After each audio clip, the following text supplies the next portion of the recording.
عسلامة ومرحبا بكم ناس الكل، ان شاء الله تكونوا الكل بألف خير. مرحبا بليزابوني اجدد والقدم الكل معنا.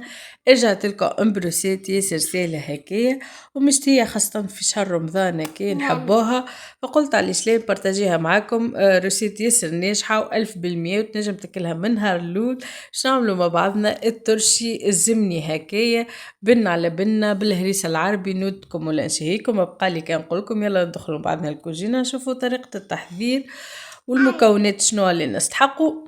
بالنسبة للمكونات اللي نستحقوا اللفت هذايا العربي، نغسلوها هكا وكان فيه معناها حاجة هكا نجروها والا نقصوها بالسكينة. نستحقوا ورق الكلافس والساقين متاعهم هذوكم يزيدوا يبنوهم هكا ويخلينا الترشي متاعنا بنين. ونجمو مش نزيد معاهم سنارية، تقصوها هكا ترونشات، معناها دائرات.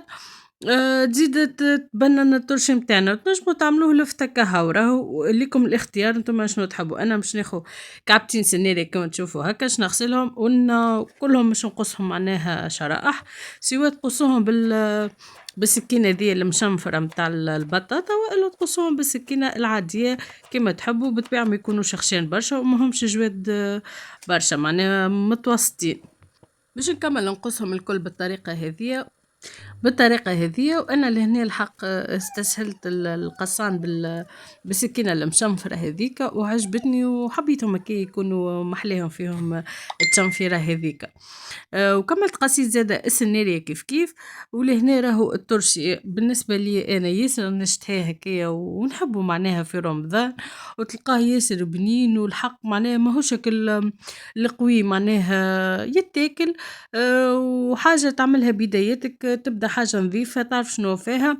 لهنا كما تشوفوا قصيت اللفت، قصيت السنارية، قصيت زادة كيف ساقين الكلافس والأوراق زادة كيف نجمو نزيدو فيها كعبة قارص هكايا، معناها كعبة قارص فريش تقصوها جوانح وتحطوها معاهم.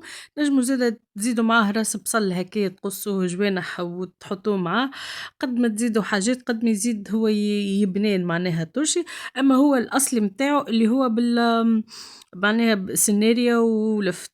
وبالنسبة للفاح لهنا حطيت مغرفة، تحطوا لهنا مغرفة كبيرة متاع ملح، وحطيت معاهم مغرفة كروية ومغرفة تابل، وحطيت لهنا مغرفة متاع قهوة اهروس، ومغرفتين هريسة عربي هذيك الباز اللي باش تفوحلنا الترشي متاعنا. ولهنا كما قلت لكم خديت كعبة قارص هكايا فريش، قصيتها جوانح كما تشوفوا هكايا، ومش نزيدها للترشي متاعنا. صدقوني يزيد يبننها هكايا، وبعديك الترشي القارص يسيب الواحد متاعو يجي الترشي يجي بنين. وصدقوني رغم اللي معناها عملته كل وكي هكا نعملكم في المونتاج زدت شتيته أكثر. وزدت معاه لهنا 3 سنينات ثوم قصيتهم هكايا جوانح. وتاخذوا الخل هنا مقدار كيس دوريلاكس، نحطوا الخل هو اللي مش نحلوا به الفحات متاعنا، ومش نزيدوا نفس الكيال كيس دوريلاكس ماء. نحلوا الهريسة العربي متاعنا هكايا.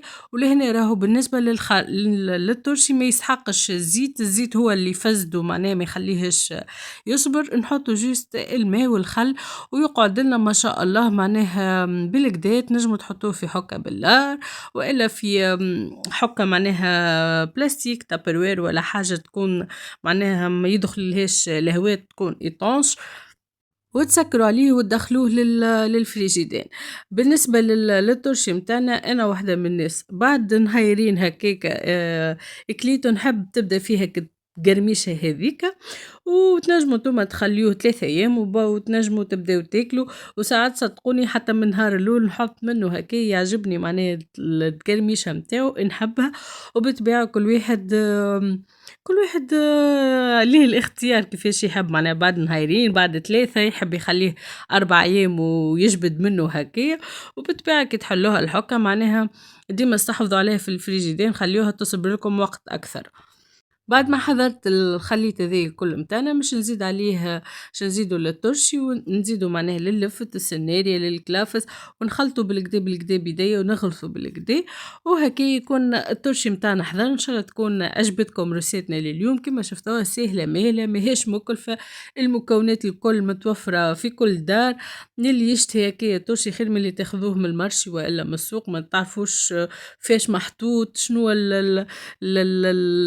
معناها البلاصة اللي محطوط فيها كيفاش تعمل.